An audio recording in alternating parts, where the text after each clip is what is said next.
Kebiasaan mendengkur sering dianggap sepele oleh banyak orang. Kebanyakan orang merasa terganggu dengan suara dengkuran tanpa mengetahui bahwa mendengkur berkaitan dengan kesehatan seseorang. Mendengkur bisa menjadi indikasi adanya gangguan penyakit pada diri kita dan memberikan dampak buruk bagi kesehatan. Sudah banyak penelitian yang menunjukkan bahwa mendengkur bisa menurunkan produktivitas seseorang dan dalam jangka panjang bisa memicu berbagai penyakit seperti penyakit jantung.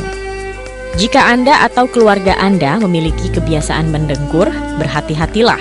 Bisa jadi Anda menderita sleep apnea atau berhenti nafas saat tidur. Efek yang disebabkan oleh sleep apnea diantaranya hipersomnia, kantuk berlebih, hingga menurunnya produktivitas. Selain itu, sleep apnea diketahui juga memicu berbagai penyakit seperti hipertensi, diabetes, stroke, impotensi, jantung, hingga dapat menyebabkan kematian. Jadi, jika Anda atau keluarga memiliki kebiasaan mendengkur, ada baiknya Anda memeriksakan diri Anda karena untuk mendapatkan hidup sehat, selain menjaga pola makan dan berolahraga, tidur yang berkualitas juga diperlukan.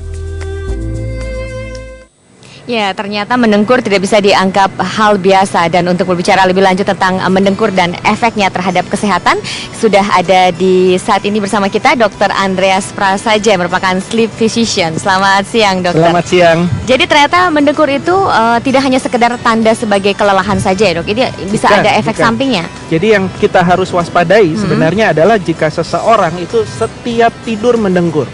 Ya, apalagi kalau suaranya keras, apa itu tidak jadi patokan loh sebenarnya. Oh begitu. Jadi keparahan dari mendengkur itu kita lihat dari gangguan nafasnya, bukan suaranya. Nah, suaranya menjadi tanda bersamaan dengan hypersomnia atau kantuk berlebihan. Ya, jadi kalau orang mendengkur itu kan kita suka lihat, Tapi kalau sewaktu-waktu suka ada gini. Tiba-tiba suaranya hilang, diam, ya. Seolah-olah kayak tercekik dia, saluran nafasnya tersumbat, gerakan nafas ada, tapi udaranya tidak ada yang bisa lewat. Akibatnya kan kayak dicekik nih, sesak. Dalam tidur, mekanisme pertahanan tubuh akan membangunkan otak.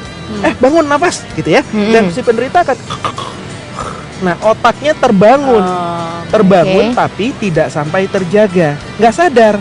Nah, sekarang bayangkan. Kalau sepanjang malam seperti ini terbangun tanpa sadar, proses tidurnya kan terpotong-potong, kualitas tidurnya buruk, ya, sehingga pada saat bangun dia sih rasanya tidur saja, tetapi bangun kok masih nggak segar, nggak enak, kayak masih ngantuk, badannya sakit, siang juga terus ngantuk, ya kan? Jadi produktivitas terganggu, bahaya untuk mengendara atau mengoperasikan alat-alat berat, bisa kemana-mana akibatnya ya. Tapi ini pastinya kalau terjadi setiap hari ya, dok ya? Ya, tapi hati-hati. Gini, ada beberapa pendengkur yang setiap malam dia mendengkur, tapi tidak sepanjang malam. Misalkan dia pada posisi tidur tertentu, terlentang dia mendengkur, miring dia berkurang, atau memasuki tahap tidur tertentu, tidurnya dalam, masuk tahap tidur mimpi baru mendengkur. Kalau tidak dia ya mungkin mendengkurnya ringan. Nah, inilah pentingnya diagnosa dulu. Kita harus periksa dulu, harus tahu dulu ini mendengkur biasa atau ada henti napasnya, ada sleep apnea namanya. Ya, dan henti napas inilah yang harus kita rawat. Karena tidak main-main akibatnya hipertensi, diabetes, jantung, stroke, impotensi sampai kematian. Itu yang berujung pada kematian. Oke, tapi saya sebenarnya penasaran juga.